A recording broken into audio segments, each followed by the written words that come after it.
Sahibkar üçün aktual olan məsələlərdən biri də məcburi audit mövzusudur. Azərbaycan Respublikasının auditor xidməti haqqında qanununa görə müəssisələrin illik maliyyə hesabatlarının müstəqil auditor tərəfindən yoxlanılması qanuni öhdəlikdir. İnzibati xətalar məcəlləsinin 464-cü maddəsinə əsasən bu öhdəlikdən yayınan vəzifəli şəxslər 300 manatdan 600 manatadək, hüquqi şəxslər isə 1500 manatdan 2500 manatadək cərimə edilir. Mülki məcəllənin müvafiq maddələrinə əsasən səhmdar cəmiyyətləri hər il maliyyə hesabatlarını dərc etdirilməli və onların hesabatlarının dürüstlüyü auditor rəyi ilə təsdiqlənməlidir. Eyni zamanda mikro və kiçik sahibkarlar istisna olmaqla məhdud məsuliyyətli cəmiyyətlərin hər il maliyyə hesabatlarının dəqiqliyini yoxlamaq üçün auditorlar cəlb edilməlidir.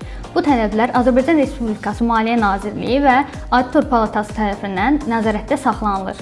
Beynəlxalq təcrübələr də göstərir ki, mütəmadi audit yoxlamaları aparan şirkətlər bazarda daha yüksək etibar qazanır və investisiya cəlb etməkdə üstünlük qazanırlar. Beləliklə, məcburi audit sadəcə formal bir proses deyil, həmçinin sahibkarın fəaliyyətini gücləndirən və biznesin inkişafına zəmin yaradan bir mexanizmdir.